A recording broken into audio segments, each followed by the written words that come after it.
Bezrat Hashem, la paracha cette semaine, parachat Acharei Mot. La paracha commence en disant Vaïdaber Hashem el Moshe Acharei Mot Shene Bene Aaron. Et Hashem adressa la parole à Moshe Rabbeinu après le décès de deux enfants d'Aaron. Pourquoi la Torah précise que la parole a été adressée à Moshe après le décès de deux enfants d'Aaron? Et quel est le message qu'Hachem veut faire à Moshe qui doit passer ce message à Aaron? Rashi dit, Machal, on donne une allégorie à un docteur qui est venu voir quelqu'un. Il dit, tu sais, la cigarette, c'est pas bon pour toi. Il faut que tu arrêtes. Tu as déjà des difficultés à respirer. Top. La personne a écouté, mais n'a pas vraiment fait cas. Il est parti voir un deuxième docteur, cette personne. Et le docteur lui dit, tu sais, si tu continues à fumer, tu vas mourir. Et là, il lui a fait peur. Et là, la personne a décidé d'arrêter de fumer. Hachem, il veut, entre guillemets, faire un peu peur à Aaron. Il parle à Moshe et il lui dit, rappelle-toi de la mort de deux enfants d'Aaron. Et pourquoi ils sont morts? Parce qu'ils sont avancés davantage pour aller rentrer et sacrifier et emmener une kétoret qui ne leur a pas été demandée. Alors Hachem il dit à Moshe, dit à Aaron, Al yavo bechol et la kodesh. Je lui demande dorénavant de ne pas venir quand il veut. Il ne peut pas rentrer dans le kodesh HaKodashim, dans le saint de saints, rien qu'une fois par année. Et ça va être le jour du Kippour. En plus de ça, il portera un manteau. Et sur le manteau, en bas, il y aura 72 cloches qui vont faire un petit bruit. Que comme ça,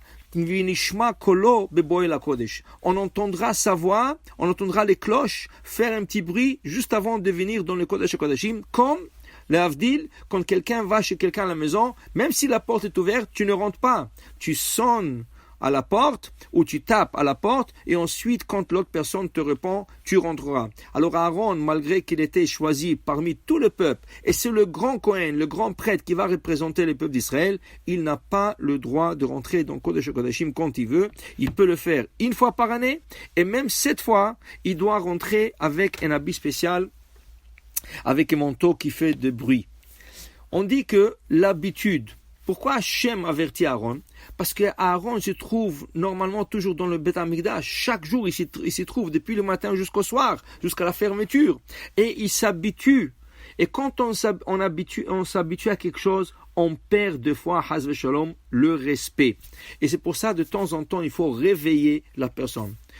Le Talmud nous donne un exemple de perdre le respect ou perdre la chose qu'on doit faire avec l'habitude.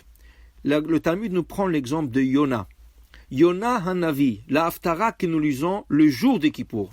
Yona était un prophète qui a été envoyé par Hachem à la ville de Ninvé pour aller annoncer à ce gens-là que s'ils ne retourneront pas Betchouva, Hachem va détruire la ville. Yona essaye de se sauver d'Hachem. Qu'est-ce qu'il fait? Il paye, il monte sur un bateau et il va en pleine mer. On connaît l'histoire qu'en pleine mer, Hachem fait monter une tempête. Et là, ils ont fait un tirage au sort. Et le tirage au sort est tombé sur Yona. Et Yona, il dit effectivement que c'est lui le responsable de cette tempête. Et il demande à tous les voyageurs de le jeter dans la mer. Ils étaient hésitants, mais à la fin, ils n'avaient pas le choix. Ils l'ont jeté dans la mer. Tout de suite, Hachem, Vayemen Hachem Dag. Vayamen Hachem Dag. Hachem envoie un poisson, une baleine plutôt, qui va avaler Yona. Et Yona reste dans le ventre de cette baleine pendant 3 jours. Le Midrash et la Gemara nous enseignent que la baleine a montré à Yona tous les trésors qu'il y a dans les océans. Et il a tourné, il était fasciné, et il était bouche bée, et il était bien. Il a dit, Baruch Hashem, je suis toujours sauvé d'Hachem, je suis dans le ventre de la baleine.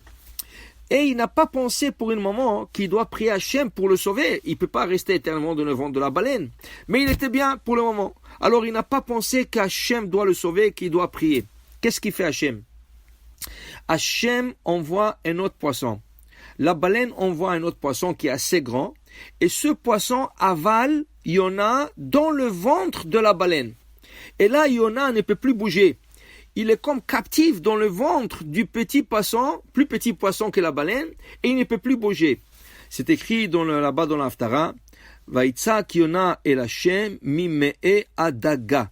et Yona crie envers Hachem du ventre du poisson. Mais là, Chachamim, il faut attention.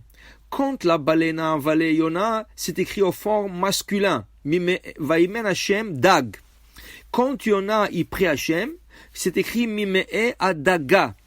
Alors, Chachamim nous enseigne que Yona, c'est justement la raison pourquoi Hachem a demandé que ça soit écrit de telle manière, pour qu'on comprenne que il n'a pas créé du ventre de la baleine, il a créé du ventre de l'autre poisson qui était une femelle, qui a avalé Yona, et là, il était comme un prisonnier dans le ventre de ce poisson, et il était obligé de prier. Il prie Hachem, et Hachem le rejette sur la ville de Nénive, là où est-ce qu'elle a dû aller. Qu'est-ce qu'on voit ici? Yona s'est habitué à une situation, il est avalé dans le ventre d'une baleine, il voit le trésor qu'il y a dans la mer, et il oublie tout, il oublie Hachem, il ne prie pas, il ne demande pas qu'Hachem le sauve.